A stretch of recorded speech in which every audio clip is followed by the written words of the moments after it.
Good morning everyone. स्वागत है आप सभी का मेरे चैनल पर, हिंदी शिक्षा चैनल पर। तो आइए बच्चों, आज हम कौन सा पाठ देखेंगे? आज हम 10वां पाठ देखेंगे 7वीं कक्षा से, कबीर की वाणी। पाठ का नाम क्या है बच्चों? कबीर की वाणी। तो देखो माँ, यहाँ पर हम क्या देखेंगे? यहाँ पर सोचिए बोलिए हैं। यहाँ पर एक चित्र दिखाई दे रहा है। ओके, सो चित्र के नीचे 3 प्रश्न दिए हैं और उसके बाद విషయ ప్రవేశ్. तो ये सभी हम డిస్కస్ करेंगे. అంటే ఏంటమ్మా ఇక్కడ ఏం చెప్తున్నారు? ఇవాళ మన లెసన్ పేరేంటి? కబీర్ కి వాణి. మీరు కూడా చెప్పాలి, కబీర్ కి వాణి.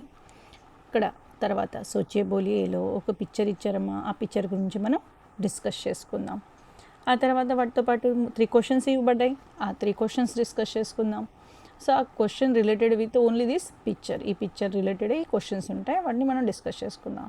నెక్స్ట్ ఏముందాం, ఇక్కడ ఏమి ఇచ్చారు? ఒక విషయ ప్రవేశ లాగా ఒక షార్ట్గా మనకి ఒక ఇన్ఫర్మేషన్ ఇచ్చింది మన లెసన్ గురించి అండ్ కవి గురించి కూడా.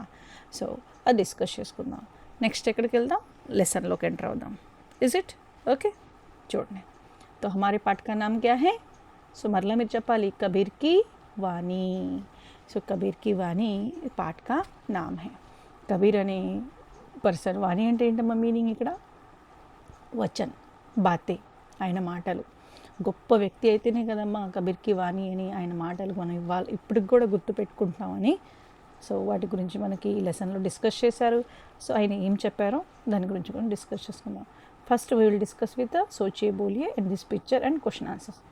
సో ఫస్ట్ ప్రశ్న క్యా హై? ప్రశ్న అంటే క్వశ్చన్ ఏంటి? చిత్ర में क्या क्या दिखाई दे रहे हैं? ఈ పిక్చర్లో మీకు ఏమేమి కనబడుతున్నాయమ్మా? क्या क्या दिखाई दे रहे हैं? यहाँ पर क्या दिखाई दे रहे हैं? एक ऋषि, संत कह सकते हैं, ऋषि एक पेड़ के नीचे बैठे हुए दिखाई दे रहे हैं. उनके बाजू में कुछ ग्रंथ दिखाई दे रहा है. ओके, उसके बाद एक छोटी सी कुटिया दिखाई दे रही हैं और 2 शिष्य यहाँ पर बैठकर उनके गुरु का जो उपदेश है वह सुन रहे हैं. वे क्या कर रहे हैं అంటే ఏంటమ్మా, और ఏం చేస్తున్నారని అర్థం. ఉపయుక్త చిత్ర కిస్సే సంబంధిత है. సో సో అబౌవ్ చిత్ర అంటే ఉపయుక్త అంటే అబౌవ్. సో ఇక్కడ పైన ఇవ్వబడిన పిక్చర్ దేంతో సంబంధించిందని చెప్తున్నారు, అడుగుతున్నారు. ఓకే, సో ఏమంటున్నారు ఇక్కడ చూడండి. ఇక క్యా కరే చిత్ర में क्या क्या दिखाई दे रहा है ఇప్పుడే డిస్కస్ చేసుకున్నాం, హిందీలో చెప్పానమ్మా. సంత్ కానీ ఋషి అనండి. ఓకే, ఒక గురు అని చెప్పొచ్చు మనం. గురు క్యా కర్ రహే? ఒక చెట్టు కింద కూర్చొని ఇక్కడ పాఠాలు బోధిస్తున్నాడు అని మనం చెప్పొచ్చు. ఇక్కడ 2 శిష్యులు కూర్చుని ఉన్నారు. నెక్స్ట్ పక్కన ఏముందమ్మా, ఒక చిన్న కుటియా అంటే ఏంటమ్మా, ఒక చిన్న we can say that hut type ఉంది. ఓకే, నేను పక్కన ఏముంది, కొన్ని గ్రంథాలు పుస్తకాలు పెట్టున్నాయి. ఇక్కడ గురువు ఆయన ఉపదేశిస్తున్నాడు. సో 2 స్టూడెంట్స్ ఎవరైతే ఉన్నారో, శిష్యులు ఎవరైతే ఉన్నారో చాలా చక్కగా వింటున్నారు అని చెప్పుకోవచ్చు. This is about the picture. मतलब यहाँ पर इस చిత్ర से हमें क्या समझ में आ रहा है అంటే గురుపదేశం కానివ్వండి, లేకపోతే గురువు శిష్యుల్ని ఏ విధంగా బోధిస్తున్నారో, ఓకే, ఆ విధంగా మనకి ఇక్కడ పిక్చర్ కనిపిస్తుంది కదా. ఆ పిక్చర్లో ఇవ్వబట్టే మనకి ఒక గొప్ప వ్యక్తి, ఒక మహాన్ వ్యక్తి, ఒక గ్రేట్ పర్సన్, కబీర్ అనే పర్సన్, ఆయన కొన్ని ఉపదేశాలు మనకు చేశారు. ఎప్పుడు 14th 13th సెంచురీలో చేశారు. వాటి గురించి మనం ఇక్కడ డిస్కస్ చేస్తున్నాం. అంటే ఎంత గొప్ప అయి ఉండాలి అవి, ఎన్ని గొప్ప విషయాలు ఉంటేనే కదా మనం ఈ కాలంలో కూడా డిస్కస్ చేసుకుంటుంది. సో ఆయన ఈ లెసన్ ఇవ్వబడింది. చూడమ్మా, లెసన్లోకి విషయ ప్రవేశ చూద్దాం. ఫస్ట్ నేను రీడ్ చేస్తానమ్మా, మీరు ఫింగర్ పెట్టుకోండి. చక్కగా పదాలు ఏదైతే ఉన్నాయో ప్రొనౌన్స్ చేసుకోండి. సపోజ్ ఏదన్నా మీకు టఫ్ వర్డ్స్ అనిపించినా వాటిని మీరు అండర్లైన్ చేసుకోండి అని గుర్తుపెట్టుకోవడానికి ట్రై చేయండి. कबीर दास हिंदी के महान कवि थे. कबीर के दोहे नीति भरे होते हैं. इस पाठ में बताया गया है कि भारतीय संस्कृति महान है. भारत में गुरुजनों का आदर करते हैं. भारत में धर्म का पालन करते हैं, आंतरिक संस्कारों को बनाए रखते हैं, ज्ञान से जीवन बिताते हैं. చూడమ్మా, ఇక్కడ ఏమంటున్నారు ఇక్కడ మనకి ఏమి ఇవ్వబడింది? కబీర్ దాస్ హిందీ కి మహాన్ కవి థే. కబీర్ దాస్ అనే వ్యక్తి ఎవరైతే ఉన్నారో ఆయన చాలా గొప్ప వ్యక్తి. హిందీ లిటరేచర్లో చాలా గొప్ప కవి అని చెప్తుంటారు. Okay, so is a great poet. Next Kabir కే దోహే, ఆయన దోహేస్ ఏవైతే ఉన్నాయో నీతి భరే హోతే హే. సో దోహాస్ ఏ ఉన్నాయి, దోహా గురించి అమ్మ నేను తర్వాత ఎక్స్ప్లెయిన్ చేస్తాను మనం లెసన్లోకి ఎంటర్ అయిన తర్వాత. బట్ నీతి భరే దోహే అనేది, సో వాట్ ఈజ్ వాట్ దోహే అనేది ఎక్స్ప్లెయిన్ చేస్తాను. దోహే నీతి భరే హోతే హై. నీతి భరే అంటే ఏంటమ్మా, సో ఆయన చెప్పిన ఏదైతే దోహాస్ ఉన్నాయో వాటిల్లో స్పెషల్ ఒక మెసేజ్ ఉంటుంది, మోరల్ వాల్యూ ఉంటుందని చెప్తున్నారు.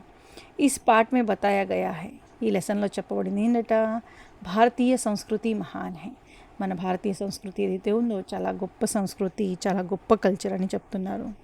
సో అందులో స్పెషల్గా భారత్ మీ గురుజనం కా ఆదర్ కర్తే హై. మన భారతదేశంలో చాలా చక్కగా ఏమంటున్నారమ్మా, గురువుల్ని ఏం చేస్తారమ్మా, రెస్పెక్ట్ ఇస్తాము అని చెప్తున్నారు. మన గురువుల్ని మనం మర్చిపోము అని చెప్తున్నారు. భారత్ మీ ధర్మం కా పాలన కర్తే హై. సో భారతదేశంలో మనం రిలీజన్స్ కూడా చాలా మంచి వాల్యూ ఇస్తుంటామని చెప్తున్నాం. ఏ రిలీజన్ అయినా కానీ దానికి మనం ఆ రిలీజన్స్ని ఫాలో అవుతుంటాం, చాలా గొప్పగా చూసుకుంటుంటాం అని చెప్తున్నారు. ఆంతరిక సంస్కారంకు బనాయి రఖతే హై. అండ్ మన ఏదైతే ఉన్నాయో సంస్కారం, మన కల్చర్ ఏదైతే ఉందో అందులో మన సంస్కారాలు ఏవి ఉన్నాయో సో అవి మనం కంటిన్యూస్గా మనలో ఉండి మన పక్కన వాళ్ళకి కూడా పంచుతుంటాం. అండ్ బాండింగ్ ఏదైతే ఉందో ఆ బాండింగ్ మనం మెయింటైన్ చేసడానికి ట్రై చేస్తూ ఉంటాం. జ్ఞాన్ సే జీవన్ బితాతే హై. ఇంకా మన జ్ఞానంతో పాటు మన జీవితంలో వెలుగులు తీసుకొచ్చుకొని లైఫ్ని సర్వైవ్ చేస్తూ ఉంటామని చెప్తున్నారు. అండర్స్టూడ్ మా, ఇది ఇంతవరకు అర్థమైంది అనుకుంటాను విషయ ప్రవేశ్. ఇక మనం లెసన్లోకి వెళ్దామా. చూడండి, कबीर की वाणी.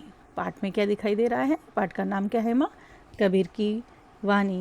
कवि है कबीरदास. ఓకే, సో ఆయన కబీర్దాస్ ఇక్కడ మనకు పిక్చర్ ఇచ్చున్నారు, కనిపిస్తున్నారమ్మా, ఈయనే కబీర్దాస్. జన్మ 1398 1518 అంటే ఏంటమ్మా, ఆయన జన్మించింది ఎప్పుడు అంటున్నారమ్మా 1398. ఆయన మృత్యు, ఆయన చనిపోయింది ఎప్పుడు అంటమ్మా, సో 1518. సో చూడండమ్మా, ఆ సెంచురీలో ఆయన జన్మించారు. కానీ ఆయన గురించి మనం ఇప్పుడు గొప్పగా ఆయన దోహాస్ ఏవైతే ఉన్నాయో ఆ దోహాస్ గురించి మనం ఇక్కడ డిస్కస్ చేసుకుంటామంటే హీజ్ అ గ్రేట్ పోయిట్ అయితేనే కదా, అందులో ఏదో మోరల్ వాల్యూస్ ఉంటేనే కదా, గొప్ప మెసేజ్ ఉంటేనే కదా మనం చేసుకునేది. Is it students, yes or no? Yes. So చూడండి, కబీర్ కి వాణి. సో కబీర్ దాస్ గురించి కొన్ని మీకు చెప్తానమ్మా. ఫ్యూ ఇన్ఫర్మేషన్, ఎక్స్ట్రా ఇన్ఫర్మేషన్ కొంచెం గుర్తుపెట్టుకోండి. But no need to write in examination. మిమ్మల్ని ఎగ్జామినేషన్లో అడగరు 7th క్లాస్కి. బట్ ఒక చిన్న స్టోరీ లాగా చెప్తాను. సో ఆయన ఎక్కడ జన్మించారంటే కాశీ దగ్గర, ఇప్పుడు నా వారణాసి అని చెప్పుకుంటారు కదా, అక్కడ జన్మించారు చెప్తుంటారు. బట్ ఎగ్జాక్ట్గా ఎక్కడైతే అది ఇక క్లియర్గా ఇవ్వలేదు. బట్ సో ఆయన జన్మించిన తర్వాత ఓకే, ఆ తాలాబ్ దగ్గర ఒక పాండ్ దగ్గర ఆయన ఒక జులా అంటే వీవర్స్ దంపతులకి ఆయన కనిపించారంట. ఎవరు వాళ్ళ పేరు ఏంటి మీకు తెలిసే ఉండాలి, ఐడియా ఉందమ్మా. సో ఆయన పాలన పోషణ అంటే ఆయన ఎవరిని పెంచి పెద్ద చేశారట, నీరు అండ్ నిమా అని ఇద్దరు దంపతులు. వాళ్ళ వృత్తి ప్రకారంగా ఏంటమ్మా జులాహే అంటే వీవర్స్ అనమాట, చేనేత కార్మికులు. సో వాళ్ళు ఈయన్ని పెంచి పెద్ద చేశారంట ఈయన్ని. ఓకే, సో ఆ తర్వాత ఆయన సాధు సంతులతో అంటే మంచి వ్యక్తులతో, వాళ్ళ గురువులతో, ఆయన సత్సంగాలతో ఉండి సో చాలా వరకు నాలెడ్జ్ని పొందారట. ఆయన చదువుకున్నారా? నో, యాక్చువల్ చదువుకోలేదు. బట్ ఆయన ఈ విధంగా సాధు సంతులతో, సత్సంగాలతో ఉండి మంచి గొప్ప నాలెడ్జ్ని సంపాదించారని చెప్తుంటారు. అండర్స్టూడ్ మా, అర్థమైందా? ఆయన గురువు ఎవరంటే, ఆయన గురువు పేరు తెలుసమ్మా, రామానందజీ. ఏంటమ్మా ఆయన పేరు? రామానందజీ. సో నెక్స్ట్ ఆయన ఎక్కడ చనిపోయారని చెప్తున్నారు, ఎప్పుడు చనిపోయారని చెప్తున్నారు? ఉనికి మృత్యు 1518 1518 మగహర్ అనే ప్లేస్లో చనిపోయారట. ఓకే, ఇంతవరకు మీరు గుర్తుపెట్టుకోండి, జస్ట్ మీకు ఎక్స్ట్రా ఇన్ఫర్మేషన్ అమ్మా. సో నెక్స్ట్ చూడండి, మన లెసన్లోకి వెళ్దామా? Is it? చూడండి, సో ఇక్కడ ఒక పిక్చర్ కనిపిస్తుంది మీకు చక్కగా, ఒక पॉन्ड तालाब, यहाँ पर क्या दिखाई दे रहा है, एक पेड़ के नीचे एक आदमी बैठकर पानी पी रहा है. ओके, शीतल जल पी रहा है. ओके, यहाँ पर देखिए. సో నెక్స్ట్ దోహా చూడమ్మా, ఈ దోహా నేను చదువుతాను, నెక్స్ట్ మనం ఎక్స్ప్లెయిన్ చేసుకుందాం. तीरथ गए से एक फल, संत मिले फल चार, सद्गुरु मिले अनेक फल, कहे कबीर विचार. చూడమ్మా, तीरथ गए से एक फल, संत मिले फल चार, सद्गुरु मिले अनेक फल, कहे కబీర్ విచార్. సో ఇక్కడ మనకేమి ఇచ్చారో చూడమ్మా. సి, సో దోహా అనేది ఇక్కడమ్మా మీకు దోహా ఎక్స్ప్లెయిన్ చేస్తానని చెప్పాను. దోహా అనేదమ్మా ఇది వన్ టైప్ ఆఫ్ ఛంద్ నాన్న. సో ఛంద్ అది మీకు ఇప్పుడు అవసరం లేదు నాన్న, మీకు యాక్చువల్లీ ఇంటర్ పార్ట్ అది, బట్ జస్ట్ గుర్తుపెట్టుకోండి మీకు. సో దోహా అనేది వన్ టైప్ ఆఫ్ ఛందమ్మా, ఆ మాత్రిక అర్ధ సమఛంద్ అంటారు.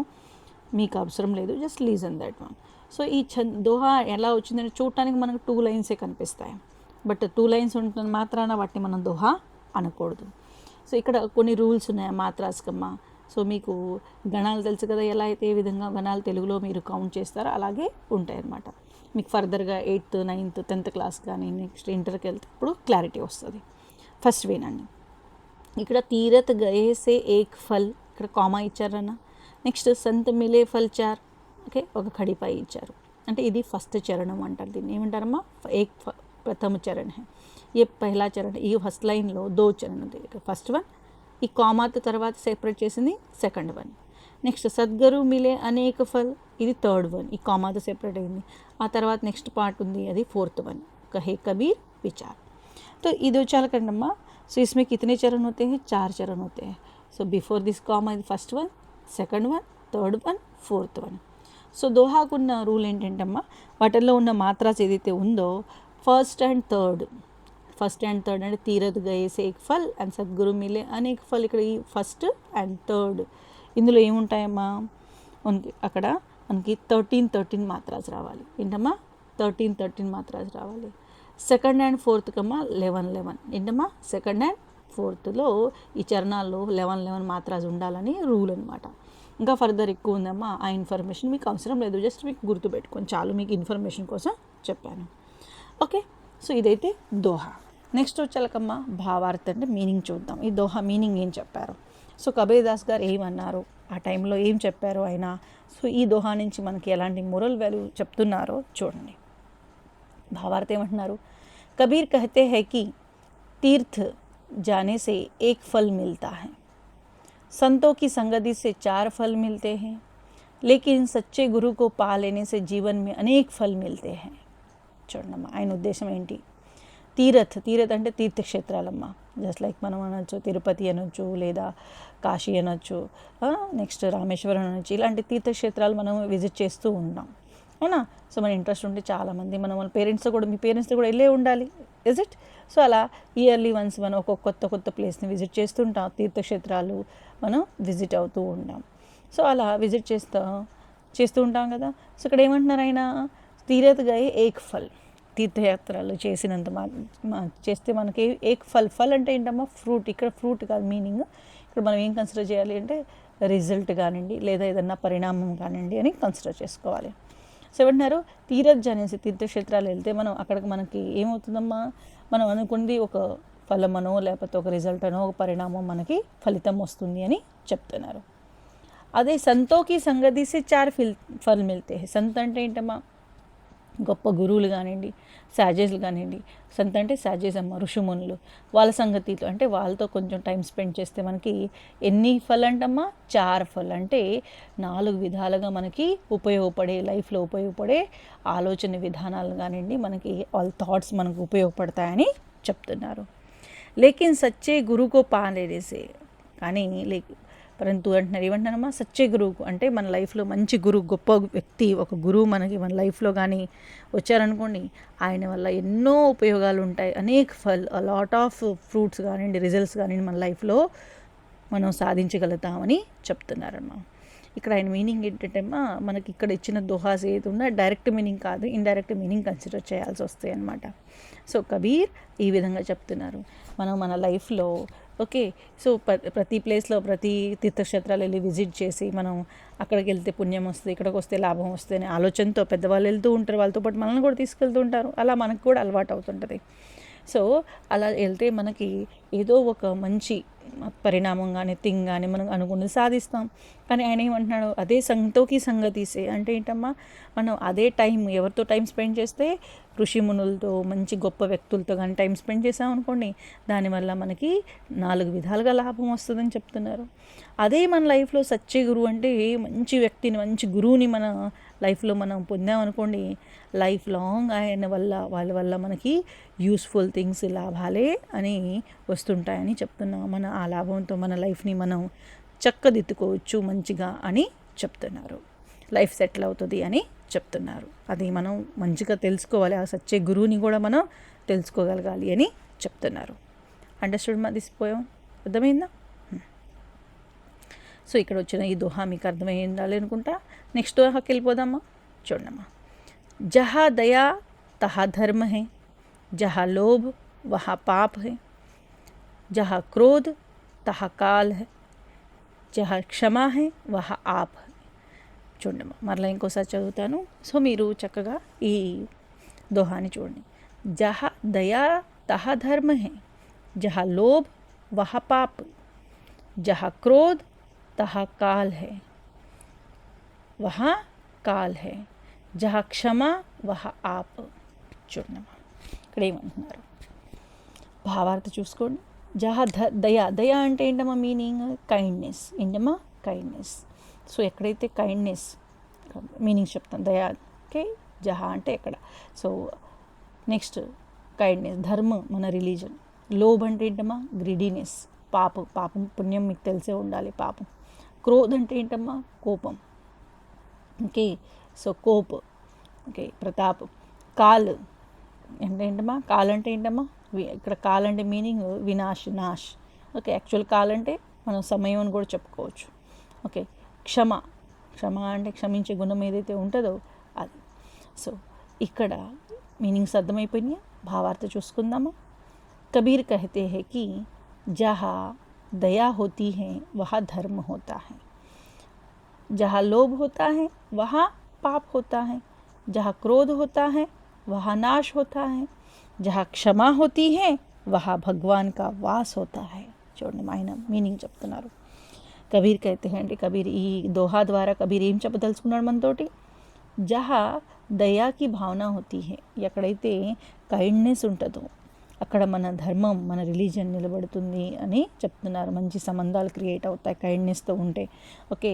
సో దయ, అందుకనే దయా ధర్మము ఇవన్నీ రెండు ఒక నాణాల్లాగా ఉంటాయని చెప్తుంటా అనమాట. సో దయా ఉన్న ప్లేస్లో ధర్మం ఉంటుంది అని చెప్తున్నారు, కైండ్నెస్ ఉంటుంది. జహా లోభ్ హై, లోభ్ అంటే ఏంటి? గ్రిడినెస్, అంతా నాకే కావాలి, నాకే చెందాలి అని అనుకుంటాం కదా, అక్కడ ఏముంటుందమ్మా? అది పాప్ హే. అంటే ఏంటమ్మా? ఆటోమేటిక్గా ఎక్కువ గ్రిడ్నెస్ ఉందనుకోండి పాపానికి దారి తీస్తుంది అని చెప్తుంది మన ద్వారా, ఓకే. సో ఆ గ్రిడినెస్ వల్ల తప్పు పనులు చేయిస్తుంది అని చెప్తుంది. కాబట్టి ఆ లోభం అనేది ఉండకూడదు అని చెప్తున్నారు, గ్రిడినెస్ ఉండకూడదు. నెక్స్ట్ ఇంకోటి చెప్తున్నా, నెక్స్ట్ లైన్లో ఏమన్నా? జహా క్రోధ్ హే, క్రోధ్ అంటే ఏంటమ్మా? కోపం. ఊరికే మనకి చిరాకు వస్తుంది, కోపం వస్తుంది, పేషెన్స్ ఉండదు. అలాంటి ప్లేసులు ఏమవుతుందమ్మా? నాష్ హోతా హై. అంటే సపోజ్ మనం ఒక పని చేయాలి అనుకున్నాం, కానీ ఊరికే మనకి ఆ పని కాలేదని పేషెన్స్ లేకుండా ఉండి కోప్పడుతూ ఉన్నాం అనుకోండి, సో మంచిగా జరగాల్సిన పని కూడా ఏమవుతుందమ్మా? చెడిపోతుంది. అందుకని ఆయన ఏమన్నారు? ఎక్కడైతే క్రోధం, కోపం ఉంటుందో అక్కడ ఏమవుతుందమ్మా? ఆ వర్క్ ప్రాపర్గా జరగదు, దానివల్ల ఆ వర్క్ చెడిపోతుంది. దాన్ని ఏమన్నారమ్మా? నాష్ హోతా హై అని చెప్తున్నారు, వినాశనం అని చెప్తున్నారు. జహా క్షమా హోతీ హై వహా భగవాన్ కా వాస్ హోతా హై. అదే అంటే మనలో ఉన్న క్వాలిటీస్, హ్యూమన్ బీయింగ్లో ఉండాల్సిన క్వాలిటీస్ గురించి చెప్తున్నారమ్మా. దయ అనేది, కైండ్నెస్ అనేది మంచి క్వాలిటీ. అది ఉంటే ఏంటమ్మా? మన ధర్మం, మన రిలీజన్, మన సంబంధాలు, ఓకే, మన రిలేషన్స్ ప్రతి ఒక్కటి ప్రాపర్గా ఉంటాయి, చక్కగా ఉంటుంది. Everything will be the all right, okay. స్మూత్గా మన లైఫ్ రన్ అవుతూ ఉంటుంది. అదే ఎక్కడైతే మనకు గ్రీడీనెస్, మనకు ఎక్కువ లాలచ్ అంటారు చూడమ్మా, లోభ్ అంటారు, ఓకే. గ్రీడీనెస్ ఉందనుకోండి, ఇదంతా నాకే కావాలి, నాకే చెందాలి, ఇది మొత్తం నేనే చూసుకోవాలి, నేనే ఉపయోగించుకోవాలి. సో అలాంటి ఆలోచన ఉందనుకోండి, తను ఏం చేస్తాడమ్మా? పక్కన వాళ్ళని హింసిస్తాడు, ఓకే. దానివల్ల ఏమవుతుంది? సో మంచితనం ఉంటుంది అక్కడ? హింసిస్తే జనాలు మన దగ్గరికి వస్తారా? నో. సో ప్రతి ఒక్కరూ దూరం వెళ్ళిపోతారు. సో తన పాపాన్ని మూట కట్టుకుంటున్నారని చెప్తుంటారు, ఓకే. అదే ప్లేస్లో ఆ గ్రీడినెస్తో ఇదంతా నాకే రావాలి, ఇదంతా ఇదే చేయాలి, నేనే చెందాలి. తర్వాత సపోజ్ ఏదైనా గేమ్ ఉందనుకోండి, నేనే గెలవాలన్న థాట్తో పక్కనోని ఏమవుతుందో కూడా మనం పట్టించుకోము. అది ఏమవుతుందమ్మా? వాళ్ళని మనం హింసించినా అది పట్టించుకోకపోతే అది పాపం అవుతుంది. నెక్స్ట్ మనకి ఊరికే కోపం వచ్చింది అనుకోండి, మా వర్క్ జరగలేదని ఏమవుతుంది? మన వర్క్ ఏదైతే జరగాల్సి ఉందో అది జరగకుండా ఏమవుతుందమ్మా? ఆగిపోతుంది. అంటే ఏంటంటే నాశ్ హోతాయని చెప్తున్నారు. జహా క్షమా కా గుణ హోతా హై. ఇది మంచి క్వాలిటీస్, గుడ్ క్వాలిటీ అండి క్షమ. సపోజ్ ఏదైనా చిన్న విషయాలు తప్పులు జరిగిందనుకోండి, వాళ్ళని దండించకుండా, ఓకే. సో మనం ఏం చేయాలమ్మా, క్షమించేయాలి. ఏం చేయాలి, క్షమించేయాలి. We have to forgive them. ఆ ఫర్గివ్నెస్ ఎప్పుడైతే ఉంటుందో అక్కడ ఏముంటుందంటమ్మా, భగవాన్ కా వాస్ హోతా హై. సో ఎప్పుడైతే మనం క్షమించే గుణం మనలో వస్తే ఆటోమేటిక్గా భగవంతుడి వాస్ అంటే ఏంటమ్మా, ఆయన మనలో ఉన్నట్టే అని చెప్తున్నారు. అండర్స్టూడ్మా? ఈ విధంగా కబీర్ గారు ఈ దోహా ద్వారా చెప్పాలనుకున్నారు. ఆయన మెసేజ్ ఇది. అండర్స్టూడ్మా? I hope you understand that one. Is it? Next దానికి వెళ్ళిపోదామా? చలో. నహాయే ధోయే క్యా హువా జో మన మైల్ న జాయే. చూడమ్మా, నహాయే ధోయే క్యా హువా జో మన मैल न जाए, मीन सदा जल में रहे धोए बास न जाए. मीन सदा जल में रहे ధోయే బాస్ న జాయ్. మీనింగ్స్ చూసుకోండమ్మా. నహాయే ధోయే, నహానా అంటే ఏంటమ్మా, స్నానం చేయటం. ధోనా అంటే ఏంటమ్మా, వాష్ చేసుకోవటం. అది okay. Next cleaning. Okay. So next జో మన్, మన్ అంటే మనసమ్మ. మైల్ అంటే ఏంటమ్మా, మట్టి అనండి లేదా సో డర్టీనెస్ అనండి. న జాయ్ అంటే వెళ్ళకుండా ఉంటాం. మీన్ అంటే ఏంటమ్మా, మచిలీ. మీన్ అంటే మచిలీ. మచిలీ అంటే ఇదిగోండమ్మా మీన్, ఫిష్, మచిలీ. సదా, సదా అంటే ఆల్వేజ్ అమ్మ. జల్మే రహే అంటే వాటర్లో ఉంటుంది. ధోయే బాస్ న జాయ్ అంటే క్లీన్ చేసినా కూడా, బాస్ అంటే స్మెల్ అమ్మ, న జాయ్ వాసన. ఓకే, ఈ న జాయ్. సో ఇక్కడ ఏం చెప్పాలనుకుంటున్నాడు ఈ దోహాతో చూడమ్మా. నహాయే ధోయే క్యా హువా. ఓకే, ఫస్ట్ చరణంలో ఏమంటున్నారమ్మా, నహాయే ధోయే క్యా హువా. సెకండ్ దాన్ని ఏమంటున్నారు, జో మన్ మైల్ న జాయ్, మీన్ సదా జల్మే రహే ధోయే బాస్ న జాయ్. చూడండి ఆయన చెప్పాల్సిన అర్థం ఏమిటో मीनिंग्स చూసుకున్నాం కదా. భావార్థ చూడండి ఒకసారి మీకు చెప్తాను. कबीर कहते हैं कि केवल नहाने धोने से मन का महल नहीं जाता. मछली हमेशा जल में रहती है, फिर भी उसकी बदबू नहीं जाती. हमें तन के बजाय मन का मैल दूर करना चाहिए. భావార్థ చూడండి. కబీర్ ఏం చెప్తున్నారమ్మా, కబీర్ గారు ఆయన ఉద్దేశం ఏంటి ఇక్కడ ఏం చెప్పదలుచుకుంటున్నారు ఆయన? కేవల్ నహాన్ ధోనే సే మన్ కా మహల్ नहीं जाता. ఆయన ఏమంటున్నారమ్మా, మనం ఓకే రెగ్యులర్గా ఉదయాన్నే లేచి ఏం చేస్తుంటామా, ఫ్రెష్ అప్ అయ్యి స్నానాలు చేసి ఫ్రెష్గా మనం బాడీ మీద ఉన్న మట్టిని క్లీన్ చేసుకుంటాం. ఓకే, హ్యాపీగా ఫ్రెష్ బట్టలు కొత్తగా వాష్ చేసిన బట్టలు చక్కగా వేసుకుంటాం.